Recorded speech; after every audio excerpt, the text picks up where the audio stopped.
All right, welcome. My name is Ramona Madison Hector. I am co-manager, co-chair, along with Jeff and Brenda Rogers at Florida for the NUEL Professional Development Action Team.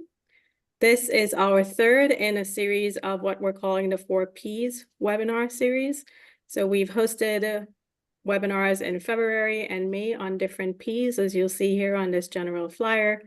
Today is August the 8th, and we're looking at successful urban extension programs. And then our next webinar will be in November, and we'll be looking at personnel. So I just wanted to give you guys just a little bit of an overview if you're not familiar with NUEL or with our NUEL Professional Development Action Team. I'll be putting a few links for you in the chat box when I'm done. And I think, Jeff, if you're able to, you can copy and put those down lower because we have them already in the chat box. So National Urban Extension leaders, folks across the land-grant university system who are engaged in urban extension programming. And the 4 Ps webinar series focuses on the 4 different Ps that the National Urban Extension Leaders Group identified. So programs, personnel, partnerships, and positioning. On the webinar flyer that's in the second bubble there, you'll notice that we've already hosted February and May. May was at our National Urban Extension Conference in Nashville, Tennessee. And those recordings are available on our YouTube channel. So we'll share those with you. We also post our materials to Connect Extension. So this is a National Urban Extension Leaders subgroup. If you're not familiar with Connect Extension or don't know how to get there, we'll also be putting a link for Connect Extension where you can put or create a profile for yourself and you can connect to Connect Extension that way and you'll get materials. So we are going to turn it over to Jeff here at slide 3. Jeff is our moderator. All right, thank you and welcome. My name is Jeff Young and I serve as the Director for Urban Extension at the University of Kentucky. And we are happy to have 3 distinguished program implementers on our panel today. And each one will kind of introduce their program and talk a little bit about their urban extension work. And then afterwards, we'll have a time for open questions from the audience for the rest of our time. So to begin with, I'd like to introduce Sonja Mitchell. Sonja is the Unit Coordinator and Family Consumer Science Agent with Virginia Cooperative Extension in Newport News. And so for 10 years, she's educated families in family financial management, nutrition, health, and human development. She's an avid leader in organization and serves as the state program leader for family programs in Virginia. So Sonja, thank you so much for carving out some time to be with us today. Thank you, Jeff. I'm happy to be here.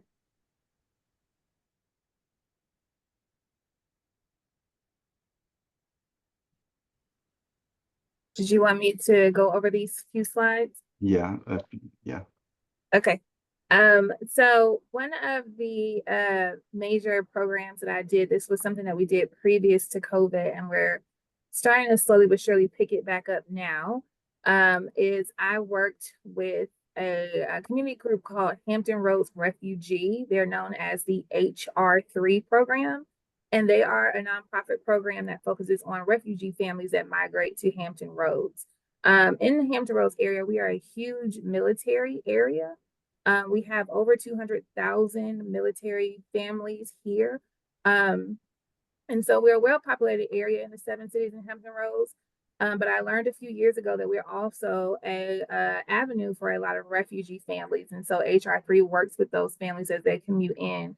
And we are seeing families from Afghanistan, Syria, Sudan, Iran, Uganda, Honduras, and a couple of more places. And so HR3 provides these families with free resources through their parent organization, which is Catholic Charities, with the education and classes that are listed below. So one of the things that I did working with HR3, you can pop to the next slide, Jeff. Shout out to everybody. It's urban planning. And so she's speaking. So I was a state facilitator with HR3. I got trained within Virginia Cooperative Extension to help organizations in my area or across the state develop strategic plans to advance their efforts with their clients. And so right before COVID hit, we worked on doing a strategic plan for the HR3 program. They wanted to enhance programming with refugee families, target their underserved groups, and engage new community partners and explore job readiness resources for these families who needed job placement, housing placement, and things like that. And so we focused on the areas of education, especially English as a second language. We focused on looking at their housing initiatives and longevity and financial security.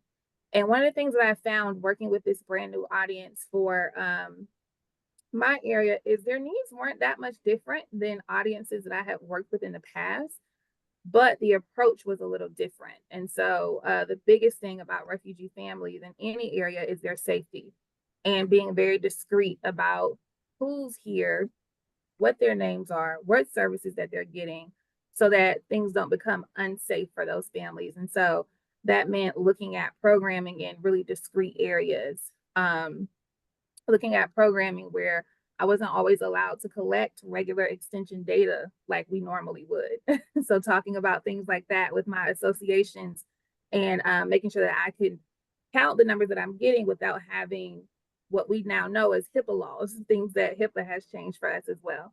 And so we were able to meet some of the goals of the strategic plan before COVID. So providing that education in more locations that were suitable to increase refugee attendance and safety, but then also increasing ESL opportunities for women who were stay-at-home moms, who didn't go out and work, who had multi-generations in the family, who needed to be able to speak English to fit into their community groups. Now that we are kind of like getting back into the community with HR3, we have a lot of new staff in my office. We are now focused on doing the programming aspect more than a strategic plan aspect. So offering them specific programs. And I can see with their approach now, some of the things that they're doing now with the locations, with how they're taking family data, are the same things that we talked about a couple of years ago in our strategic plan. So they're actually implementing the things that we helped them do 4 years ago. So those are some of the ways that I've worked with that program.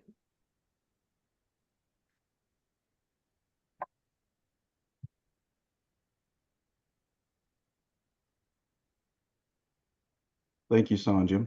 I think we're ready to move to our second panelist, and who is Christina Nadolne. I think I pronounced that right, Christina. If I didn't, I'm sorry. Got it right. Yeah. Christina is with Cornell Cooperative Extension Service in Suffolk County, and that's in New York, of course. She's the program manager for Fruit and Veggie RX, and she lives in the town of Port Washington, which is in Long Island. And after years in the dental field, she earned her master's in public health with a concentration in nutrition. She currently is a grant writer, program developer, and manager for Cooperative Extension in Suffolk, and developing out of the box ways to meet our higher needs communities where they are. So with a passion for sports nutrition education, she's been exploring better ways to educate our youth. So welcome, Christina. Thank you also for being with us today.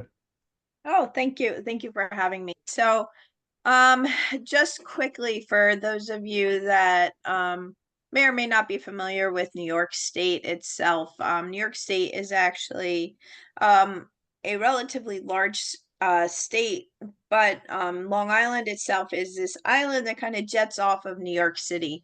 And as part of the island itself, we hold two boroughs of New York City, the borough of Queens and the borough of Brooklyn. So next time that question is on Jeopardy, I hope you all get it right.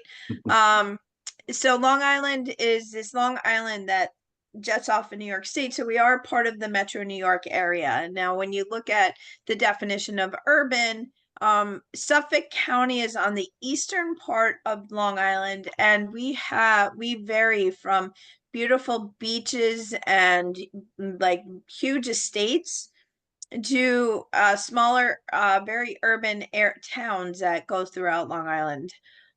We have towns that are up to about 50,000 people, and then some towns with about 2,000 people. So we're working across the gamut with different populations and different communities. But just another fun fact, Queens itself, the borough of Queens, is considered one of the most diverse populations in the world, with several hundred different cultural populations being represented. So when it comes to Long Island itself and urban extension, urban programming, we are looking at several different cultures in our area. The one thing that we have found with high needs people in general is having to do laundry. It is something that does not escape people. And several years before COVID, we had actually started this program, and then COVID kind of completely shut it down. And we restarted it back up in conjunction with some local foundational funding in some of the bigger towns that wanted to bring more nutrition education and benefits to our higher needs population. So we revamped our laundromat program. The laundromat program, basically, we start with a program called Rethink Your Drink, and we go into laundromats and we talk to people where they are while they're doing laundry. And we also bring samples of what we call LOL water, which is lemon, lime, and orange, lemon, orange, lime. And we show them, we have visuals and talk to them about the amount of sugar that's in these beverages. And what we have found in general, we actually do the same lesson for a few weeks at a time, and then we switch up our lessons. And what we find is in these laundromats overall, the participants don't want to see soda in the vending machines anymore, and they are showing up with more water. We had one specific person just recently. She was a younger mother, and she has stopped giving her kids sugared beverages, and she herself has lost some weight. She said overall she actually feels better, and she's noticed a huge difference in our kids. So these are the type of things that just kind of push us forward in seeing that we really truly are making a difference, even if it's one family at a time. The program itself, we use, so in this one picture that we have here, the educator that is talking to the participants is actually, he's one of our best nutrition educators in our program, and he's from the community that we actually reach. So he came up, he understands a lot of the people, that the different cultural differences and the different community dynamics that happen. So he is actually part of the community and helping to educate part of the community. From a public health perspective, which is where I'm coming from rather than a straight nutrition background, one of the things that we were really driven forward is finding community leaders. So by having Anthony as part of the community and then also educating the community, he is in essence one of the community leaders by being intertwined in the program. The other program that we're in the process of developing right now and hoping to launch this coming soccer season, again, meets people where they are. So soccer is one of those sports that is very culturally relevant to several different cultures. It is not, we do live in a society that's pay to play, so we understand that, but from a dynamic of equipment you need and being part of the team, it's not one of the more expensive sports to be playing. So very often town teams, at least in Long Island, every town has their own town team, and they have a population of what we call scholarship participants, which are people that just really can't afford to pay for to be on the team, but they are allowed to play. And the program itself is, again, it's meeting people where they are in areas that they will be, and they have time to have discussions. So this program is meeting people on the sideline of soccer. So our younger kids start soccer on Saturdays. It was actually welcomed by many of the coaches because when they're trying to coach their kids, right now we have, if you have 12 people on a team and you have 12 parents showing up, we end up with 12 coaches plus the actual person that's there to coach. So by bringing the parents aside and doing some nutrition education and talking a little bit of how to feed your young athlete, we're helping the coaches by allowing the kids to actually develop on the field while the parents are learning how to make healthier choices.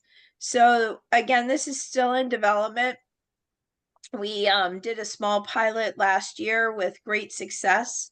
The program itself also relies on foundational money where we give higher needs families vouchers to buy fruits and vegetables. And I did actually fail to say that with the laundromat also, we do give a voucher to buy some fruits and vegetables for listening to the class, the workshop at the laundromat. So it helps to reinforce the concept of, we want you to stay away from sugary beverages, but if you consider putting some lemon in your water, it might just help. And then they go and they buy that lemon, or some blueberry iced tea or something like that, that helps to sweeten a beverage without adding actual sugar to it.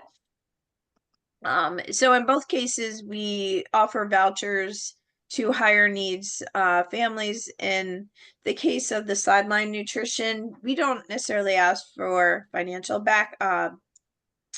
proof, but the soccer club for scholarship participants, they have a procedure in place to identify our higher needs families, and we work in conjunction with the actual soccer club in order to provide the vouchers for the higher needs families. From a sub category on the soccer one, again, we're kind of trying to set up a habit in younger children. And when you go out and you play soccer for an hour and a half, they're famished, and so the first thing they reach for are some potato chips or some not necessarily ideal snacks. So we're encouraging some healthier snacks after playing a game. And then as they go up in age, so in middle school and high school, we actually talk directly with the athletes as well as parents. So we do an information session with the parents, but the discussion is actually more with the players on that. So I think that for the sake of time, I'm going to stop there, and I do welcome any questions privately if you need specific after this discussion. All right, thank you, Christina. And there'll probably be some more questions at the end for you guys. Our third panelist for today is a friend and colleague from Kentucky, Dr. Kenneth Jones. And Dr. Jones has served as an extension professional for over 20 years. Shortly after working at the county level, he began an academic career as a professor and extension specialist in the Department of Community and Leadership Development at the University of Kentucky. And in addition to his most recent position as Director of Extension Faculty Development and Engaged Scholarship, he also serves as Assistant Provost in the UK Office of Faculty Advancement. And so welcome, Dr. Jones. Jeff, thank you. Good afternoon. And with all that being said, I want to certainly say that I started my career as a county extension agent, and I say that with a lot of pride. I started out in Jefferson County, which is Louisville, Kentucky, as a 4-H agent, and also switched over to Ag and Natural Resources as an agent in that program area. And that's really where I cut my teeth, as they say. Really got a chance to understand how to identify the needs of the people and provide them with the services that they are asking for. But as a faculty member and an extension specialist, I've had the opportunity to pursue grant funding through the National SIFAR grant program, which I'm sure many of you are familiar with. And for those who aren't, SIFAR stands for Children, Youth, and Families at Risk. And it is a funding program out of USDA NIFA, National Institute of Food and Agriculture. And I would say that it is certainly one of the best programs that Extension has offered over the past 30+ years. And historically, when we look at SIFAR, we have to give its props because it gave a lot of states an opportunity to reach out to those audiences that we were not serving, that were falling through the cracks. And in Kentucky, we've been fortunate to receive a SIFAR grant for several years. So we've had several funding cycles. And the one that I wanted to talk about today was Project Uplift. And I wish I could tell you that Uplift stands for something cool, but it doesn't. It's just focused on uplifting young people through positive youth development. And so as Christina was saying, and I'm pretty sure Sonja may have mentioned too about being caught in the COVID years with our programming, that was certainly a challenge. But we moved through that. Prior to the COVID timeframe, our SIFAR grant focused on working with a partnership in Louisville with the YMCA. And Jeff, you can change to the next slide if you don't mind. So this here you can see just a couple of our partners. So the YMCA contacted us about the SIFAR grant because it was publicly announced, and they saw that it was a grant that required the university leads the grant, and then community partners can be a part of it. And the YMCA in Louisville contacted us because they saw this as an opportunity for them to expand their efforts in their safe place services. And in Louisville, they have quite a few unstably housed young people that they serve. And when they contacted me and my colleague, who's a co-PI here, we were a little hesitant because we had never worked with that audience before. I'm sure we'll get into some of this with the discussion, but I think sometimes that's part of the problem with those of us who are in extension. We tend to stick with the things that we know and we don't venture out enough. But they pushed us out of our comfort zone to say, hey, we've got this audience who really needs some assistance. We don't have the funding or the finances to really do what we're wanting to do in regards to helping them to develop workforce development skills or employable skills that they need to be successful in life. They're coming in, they're homeless, nowhere to turn, but many of them have a safe place here. We just need to make sure that they're developing what they need to go out and get jobs. So we jumped on it, and it was a great opportunity, a great partnership that we formed.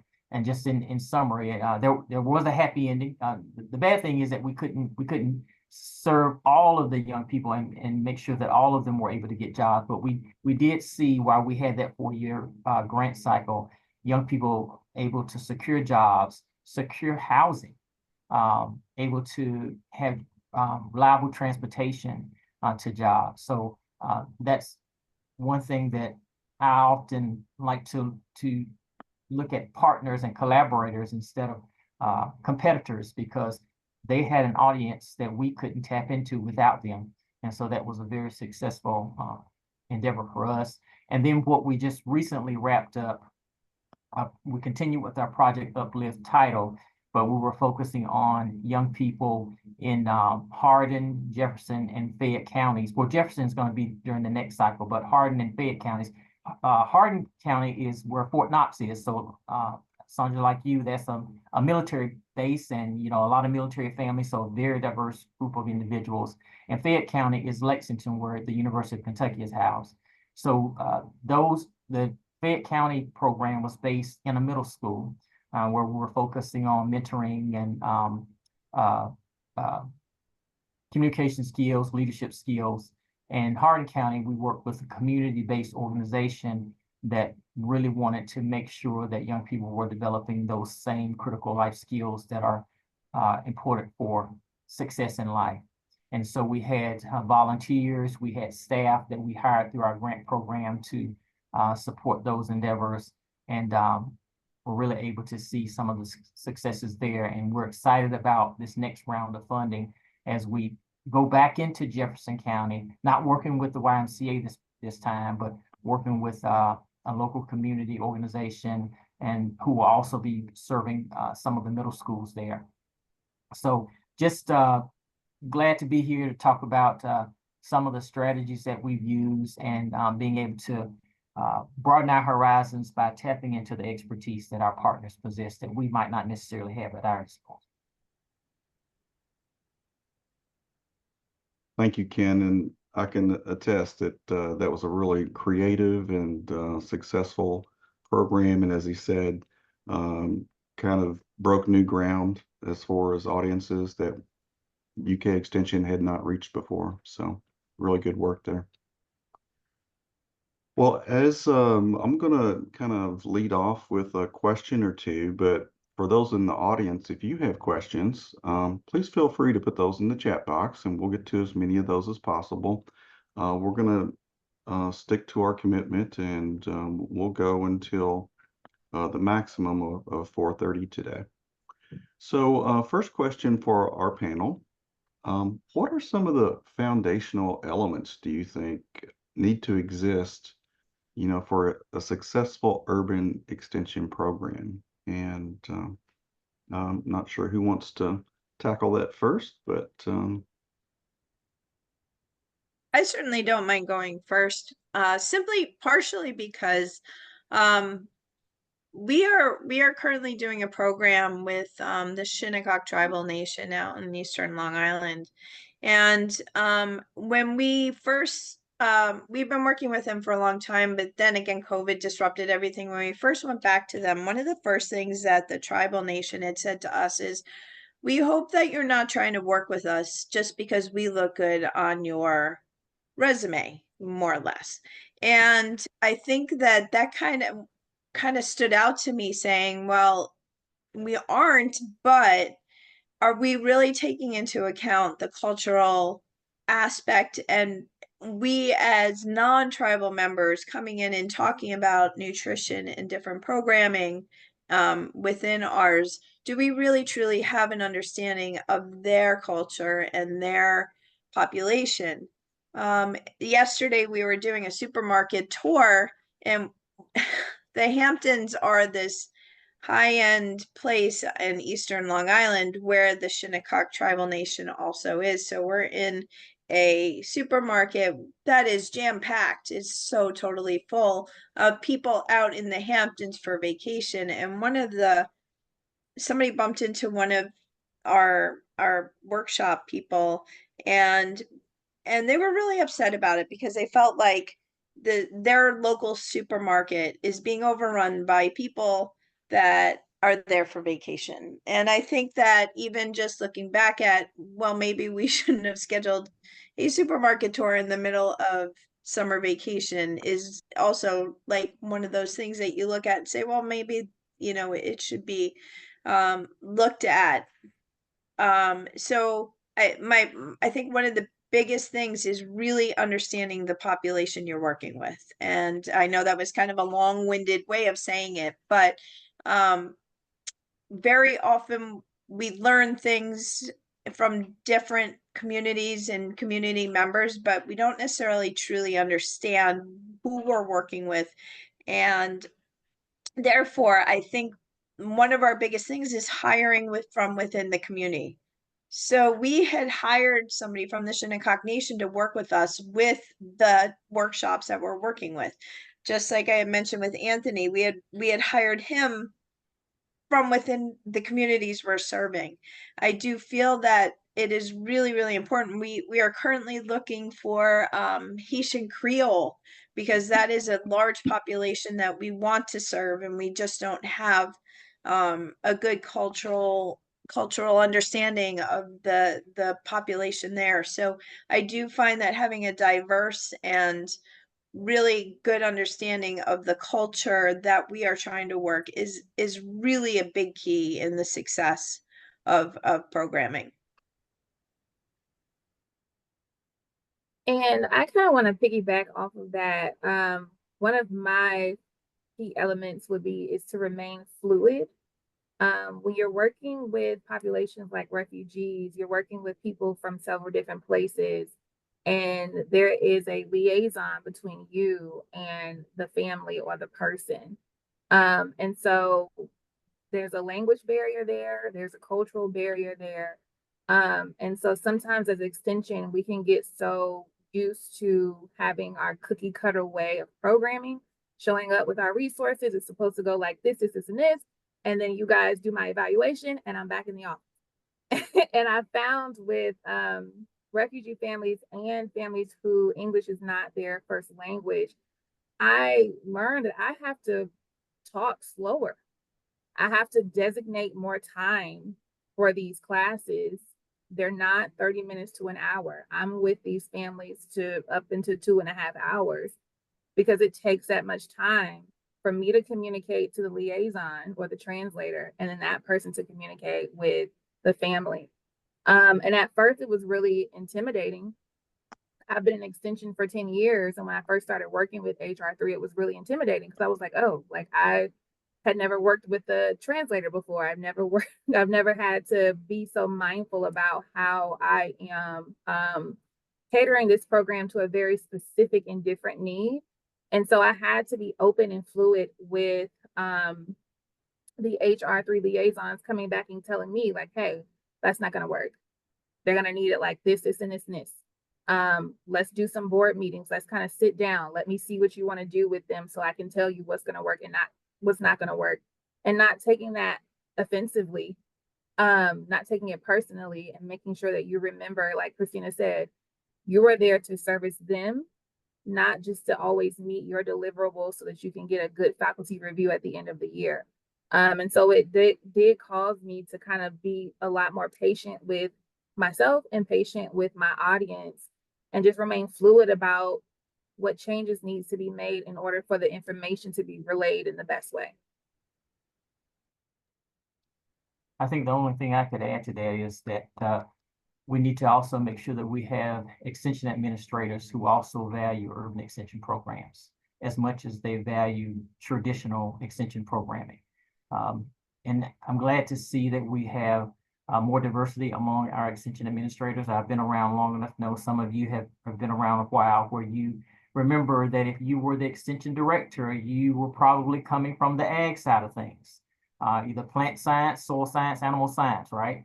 And of course, that is a box that you think within. And so now we're beginning to see people coming into those leadership roles from more diverse backgrounds and having diverse perspectives. And I think that's important. But we have to make sure that if we're expecting for people to be supported at the local level, they have to have middle managers, associate deans, and deans that understand that urban extension is just as important as what we've been doing for the past 100 years, and that we're going in a different direction and it's going to look different. Thank you, Ken. Yeah, I was having that discussion with on the past 2 days with the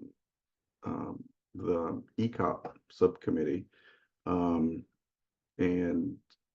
the point was made that, you know, the vast majority of our population now resides in cities, and so we do have to make a determined effort to work differently than we have in the past. So any questions from the audience at this time?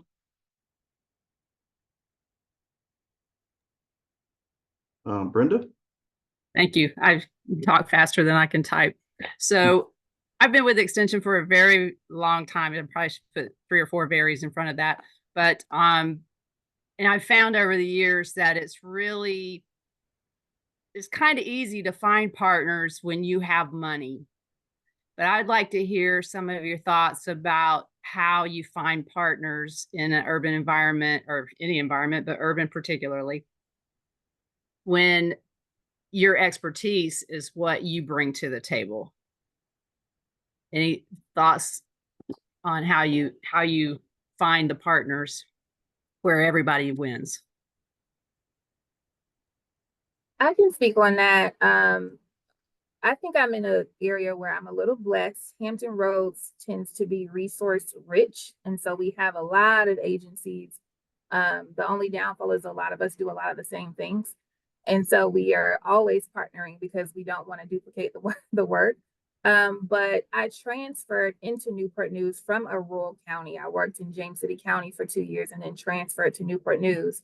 And the biggest difference with trying to set my footprint in this urban area was going to those dreaded city hall meetings and just listening to people talk about what they had going on in the community and then just introducing myself after they got done talking. So whether it was parents, community partners, the police department, whoever was presenting, and I would like, oh, like we do that in extension, or oh, like there's something that we can do there. I would just go and introduce myself. I wasn't always reporting anything, but I would just go and introduce myself to people. And then something that I learned when I was at the JSEP conference one year in San Antonio, which was a really cool idea, was to go on frequently used social media platforms and search your locality's area code as a hashtag. And like our area code is 757. So 757 news or 757 financial classes or whatever. Search that and see who is actually meeting those needs in your locality. Like who is posting social media posts about financial classes in the 757. And so I would then use that as a resource to reach out to those community partners. I mean, we've even seen if you hashtag 4-H in whatever your area is, seeing kids who have never been to a 4-H camp or never been to the Newport News office, but they know about 4-H some type of way, and they're using the 4-H hashtag. And so now we start marketing to those kids and getting information to those kids by a simple DM. Just saying like, hey, did you know we have a 4-H component in the office? And so social media has been really helpful as well. So those are some of the things that I did a little earlier on when I was in this locality that have had me with the same community partners for some years now. Those are great ideas. Thank you very much. I also just wanted to add real quick. We actually, we do a fruit and veggie RX program at a farm, and it's a local farm. We go out, it's free and open to anybody. And just by some coincidence, a mom asked where to pick strawberries, and somebody said their class. She happens to work for a really big organization that deals with at-risk youth, at-risk teens, substance abuse. And in chatting with her about the program for nutrition ed, we found out how we can partner in so many ways, including but not limited to nutrition education and nutrition classes, some opioid prevention, and different aspects. And then on another aspect, we also brought our marine department in and did some fish sliders at one of our nutrition programs. And what has happened is, like, by incorporating different parts of our extension, we have extended our reach. And by bringing in the one partner with the fish people now want to do more with us and are looking for partners on our aspect. And then this, like I said, this other organization where they are so, we've already had like 6 planning meetings on different things that we're going to work with. So I think one of the biggest things is look where you're not looking. We that like a Facebook moms group was not something that we would have thought would have developed into this huge thing. And like similarly, like depending on what you're looking for, but the like look where the community is also. So the laundromats are all now, like we have all these laundromats that want us to come in. So they're not a huge partner per se, like a health center, but they are something that builds on successes that then we can use to go to the health centers. So that is, I started off as a grant writer, so I look from a different perspective also, a little bit of how can we make this look better, so that we can try to build on it, and then we do that. So I think a big thing is look where you're not looking. Okay, kind of a follow-up question to that. Most of us understand that sometimes land-grant universities and universities in general have a bad rap about, hey, I have this grant money, let's go work in this neighborhood, and then, we kind of disappear.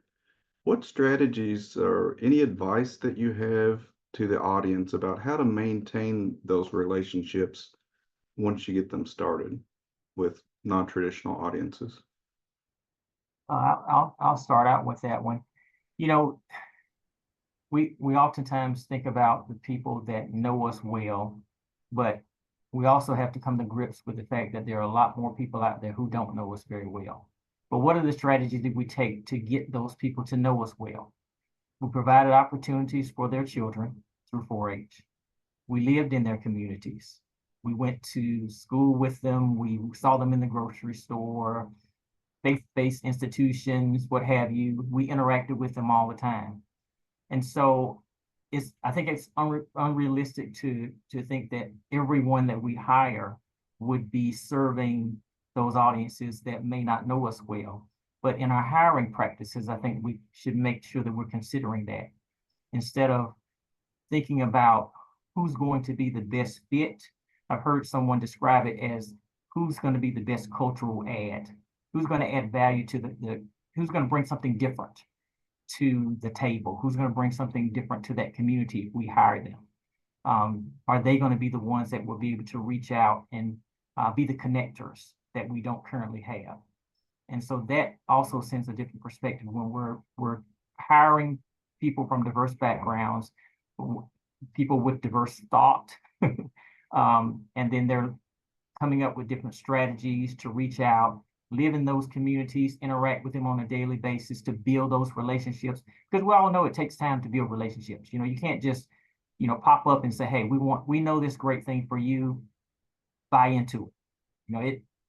For me, even now when I'm establishing programs, whether it's for work or on a volunteer basis, sometimes it takes me weeks, if not months, to make the ask, if you're thinking about a salesman, to before I can say, okay, would you like to partner with me? That level of trust has to be established. And I think we need to make sure we're taking those same approaches. And I'm just going to really, really, really quickly add, it was actually a Snap Ed presentation that I did where they created community leaders for programs that they already had.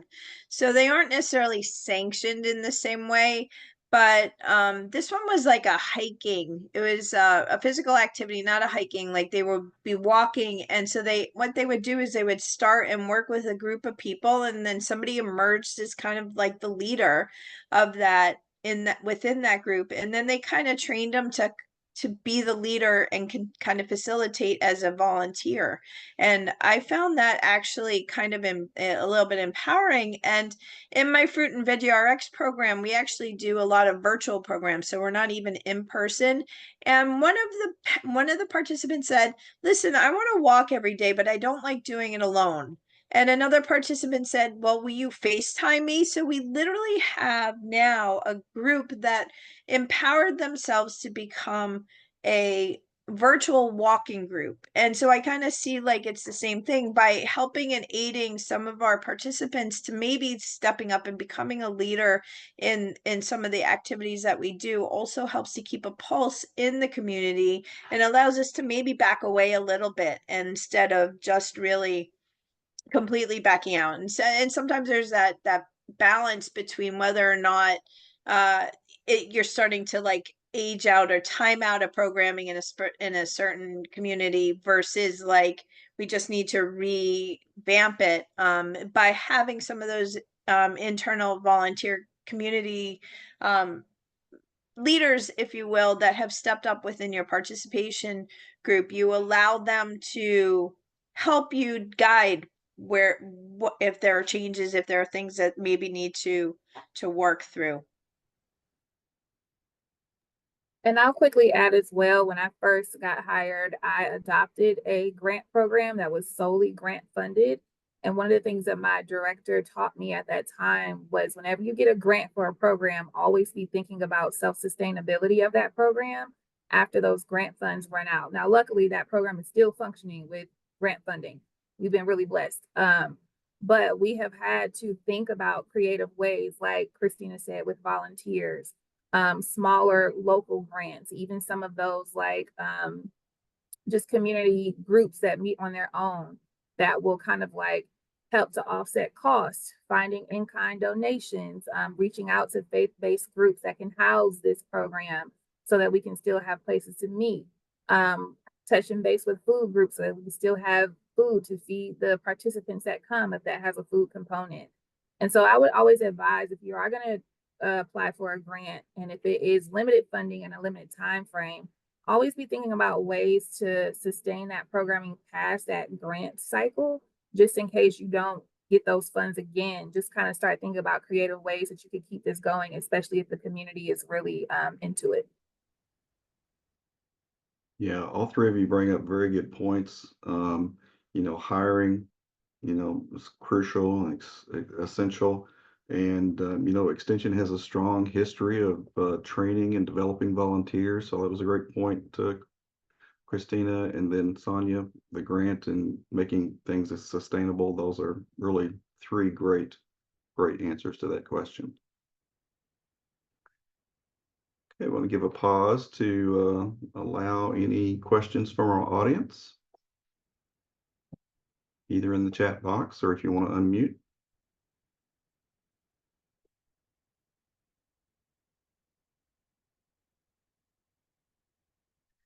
Okay, next question for the panel.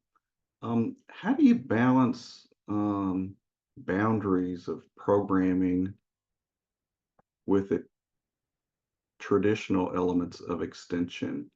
And, there's a lot of different ways you can take that, but, are there boundaries for urban extension?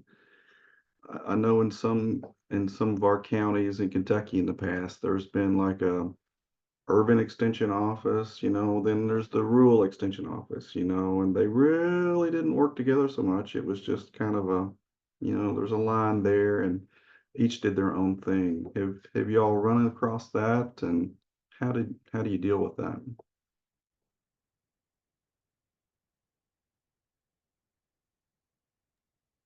I'll try to take a stab at that first.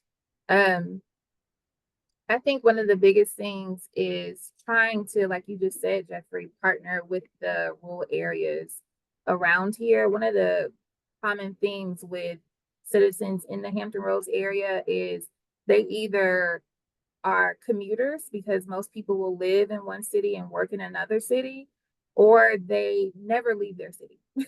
Never, ever, ever, ever.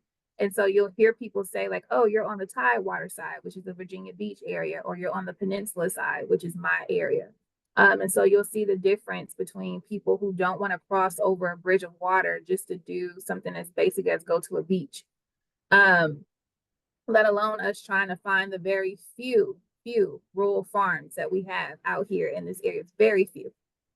So one of the things that we do is we partner with some of those rural areas to kind of take the inner city kids to farms and things that they've never even seen before. One of the common things in Newport News is the kids in the inner city don't even realize how close they are to some of the more like traditional things that somebody like me would go to, like a beach or a farm or anything else. And so a part of that 4-H programming is taking them to just animal feeding farms, strawberry farms, whatever, and trying to get them to like get out of that city aspect and see something that they've never seen before. And they're so surprised that there's even a farm 10, 15 minutes away from where they catch the city bus every day. And so just I think the biggest thing is being mindful that there are barriers, not even within extension, but like your audience sees the barriers as well. The citizens see the barriers. They create their own silos and barriers within their communities.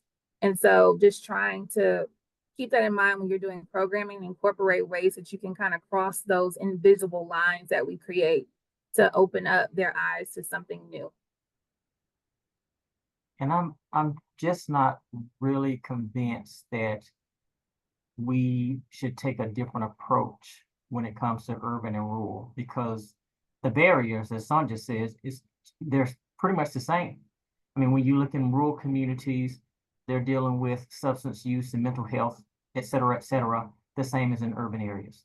If you think about youth culture, for example, urban youth and rural youth are listening to the same music. You know, they're watching the same TV shows. So when it comes to programming, you know, similar programming is going to be a commonplace for both of those groups. So I'm not sure if we want to, you know, create a line or a divide between the two to say, okay, you know, if you're going to work with urban, you play in this sandbox. If you're going to work with rural, you stay over here, because there could be individuals who can strategize to serve either one of those communities. So I'm not sure if I answered it directly, but I think we need to make sure that we're, you know, looking for those individuals who have the skills to come to the table to address whatever the needs may be, despite urban or rural. Yeah, that makes sense. And I think too, Ken, you just reminded me of something that we do. When we take kids to 4-H camp, we purposely partner urban and rural areas to go to camp during the same week. So here in Newport News, we camp with the city of Hampton and then 2 counties, Matthews and Middlesex, which are very rural. And so you have rural kids going to summer camp with urban kids and discovering that they all like fishing. They like to be in the woods. They like horticulture. They like to eat. They like to cook. And it's just to see them learn from each other, to see a rural kid teach an urban kid how to put the worm on the fishing pole and take the fish off it. Like, they teach each other how to do things. And I think it always really empowers us as the extension agents to remember, like, we need to do this just in the norm. Like, this needs to be the norm, putting people who don't usually interact with each other in a room together and just seeing how things go and letting our programming be influenced by that. So a perfect example, you've done that experiment. So there you go.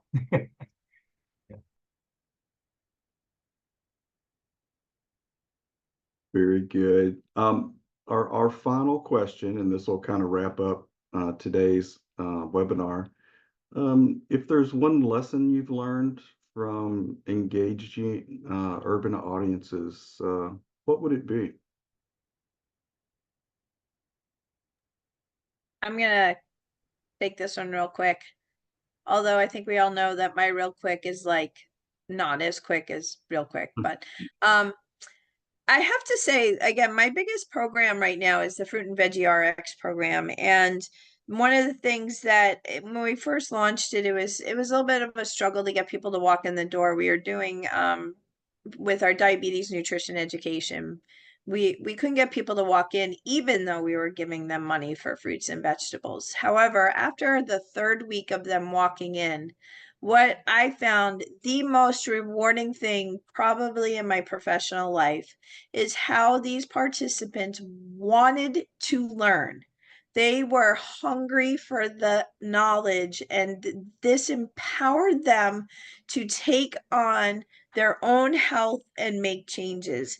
We had one participant that spoke. We were actually had a site visit from a national site. We were a site visit for national GusNIP grantees. And this one participant said, when I heard I had diabetes, I put a label on my head that said I'm diabetic. Since our program, she has said, I've ripped that label off. I am not a diabetic. I am a person that has the power to make my own change.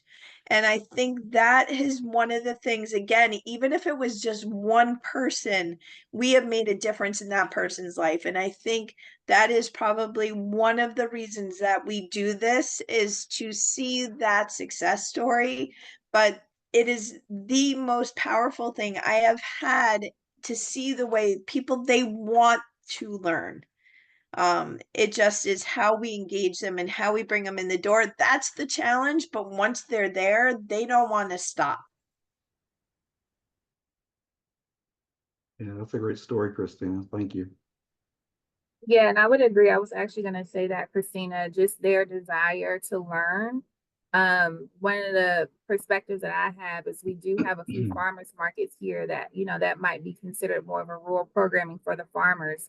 but the urban audiences are the customers at these farmers markets. And so sometimes we're at the farmers markets and they are asking questions that I'm like, oh, I didn't even think about that. Like, they want to know about the pesticides that's used. What makes this organic? What kind of dairy farm is it? Like, they're not ignorant to rural practices.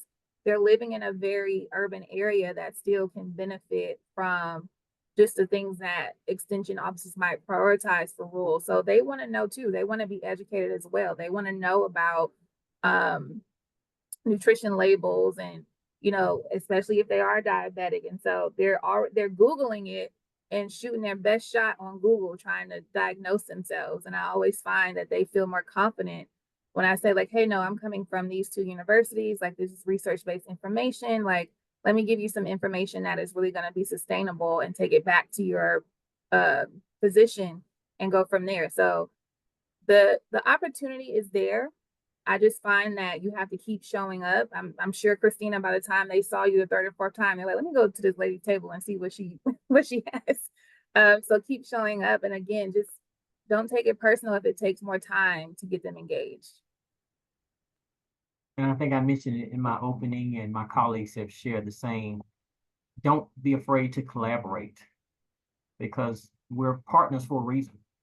When you have a partnership, one partner has a certain set of skills and resources that the other does not have, and vice versa. So when we come together, that's when we achieve the collective impact that we're wanting. So collaboration is key in a lot of these efforts that we're striving for. All right, thank you, panel. And I see that we've reached our time for today. And so what I'll do is turn it back over to Ramona to kind of wrap things up. All right, thank you, Jeff. I just popped a note in the chat about our recording will be available soon. And if you are not in Connect Extension, please create a profile and make sure that you join the National Urban Extension Leaders subgroup on Connect Extension. And as I mentioned earlier, our next webinar will be November the 14th, and we will be posting and sharing that through Connect Extension. Thanks, everybody. Have a great afternoon. Bye, everyone. Yep. Thank you, panelists. Thank you.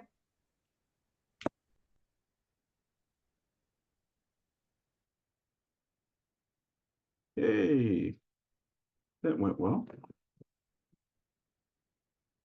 I'm going to stop recording now.